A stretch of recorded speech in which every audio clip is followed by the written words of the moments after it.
सुबह 10 बजे की पहली बड़ी खबर। मध्य प्रदेश के धार भोजशाला में आज 700 साल बाद महाआरती होगी। हिंदू समाज 1 से 3 बजे तक विशेष पूजा अर्चना करेगा। इसमें हजारों श्रद्धालुओं के शामिल होने की उम्मीद है।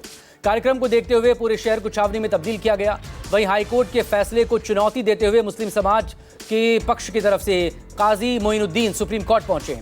हाईकोर्ट ने 15 मई को बताया था कि भोजशाला मंदिर है।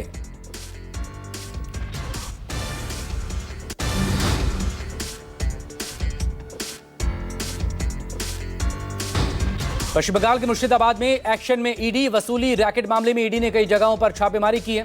पूर्व डीसीपी शांतनु सिन्हा विश्वास के घर पर ईडी की रेड। आपको बता दें कि हाल ही में करीब 2.5 करोड़ रुपए खर्च कर शांतनु के घर का नया निर्माण करवाया गया था। निर्माण कार्य के लिए एक ठेकेदार ने बैंक के जरिए से करीब 2.5 करोड़ रुपए का भुगतान किया था।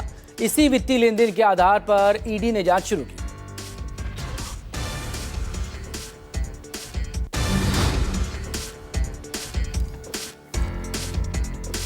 डीयू के महिला हॉस्टल में छात्राओं का प्रदर्शन। देर रात से हॉस्टल के बाहर धरने पर बैठी हुई हैं छात्राएं। हॉस्टल प्रशासन पर पानी की सप्लाई रोकने, जबरन बेदखली और 450 रुपए अतिरिक्त शुल्क लगाने के आरोप लगाए हैं। छात्राओं ने यह भी कहा कि हॉस्टल प्रशासन उन पर जबरन हॉस्टल खाली करने का दबाव बना रहा है, जिससे पढ़ाई और परीक्षा की तैयारी पर असर पड़ रहा है।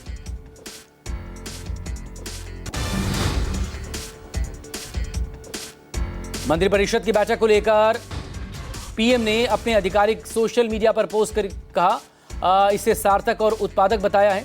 पीएम ने पोस्ट में कहा, मीटिंग में ईज ऑफ लिविंग और ईज ऑफ डूइंग बिजनेस को बढ़ावा देने और विकसित भारत के लिए सुधारों पर चर्चा हुई है। बता दें कि यह बैठक कल शाम 5 बजे सेवा तीर्थ पर हुई थी।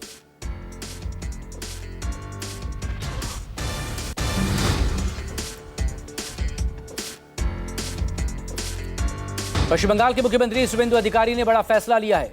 बंगाल में बकरीद पर गायों की कुर्बानी नहीं होगी।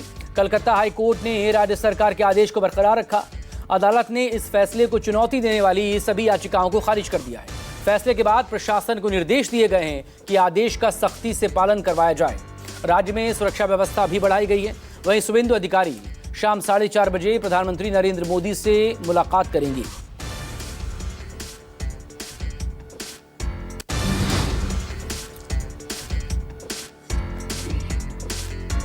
लालू प्रसाद यादव और उनके परिवार की मुश्किलें आज बढ़ सकती हैं।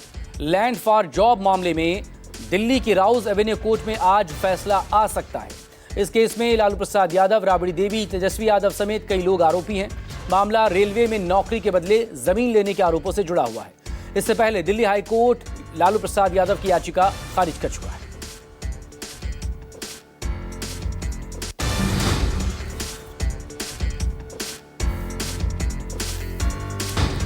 ईरान के परमाणु कार्यक्रम पर अमेरिकी राष्ट्रपति डोनाल्ड ट्रंप ने एक बार फिर से बयान दिया। ट्रंप ने कहा कि ईरान को परमाणु हथियार बनाने और रखने नहीं देंगे।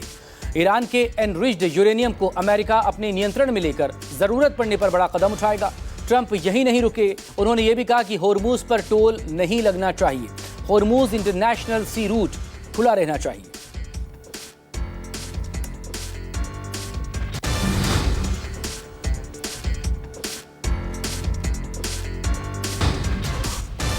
उत्तर प्रदेश के फिरोजाबाद स्थित आगरा लखनऊ एक्सप्रेसवे पर एक ट्रक और बस में टक्कर हो गई। इस हादसे में 15 लोग जख्मी हुए हैं। टक्कर के बाद बस में भीषण आग लग गई। सूचना मिलते ही मौके पर फायर ब्रिगेड पहुंची। कड़ी मशक्कत के बाद आग पर काबू पाया गया।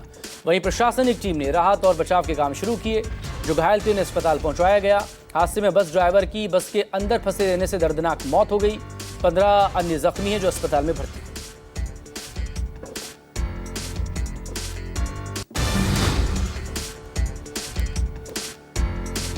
भारतीय मौसम विभाग ने उत्तर भारत में लगातार बढ़ रही गर्मी को देखते हुए अलर्ट जारी किया है। ये रेड और ऑरेंज अलर्ट दिल्ली, उत्तर प्रदेश, राजस्थान, पंजाब और हरियाणा के लिए जारी हुआ है। मौसम विभाग के मुताबिक अगले 7 दिनों तक इस भीषण लू से राहत मिलने के कोई आसार नहीं है। लोग ख्याल रखें। आसमान में बरस रही आग के चलते देश के कई हिस्सों में पारा 45 डिग्री के ऊपर है। यूपी का बांदा जिला 48 डिग्री सेंटीग्रेड तापमान के साथ देश का सबसे गर्म स्थान रिकॉर्ड किया गया।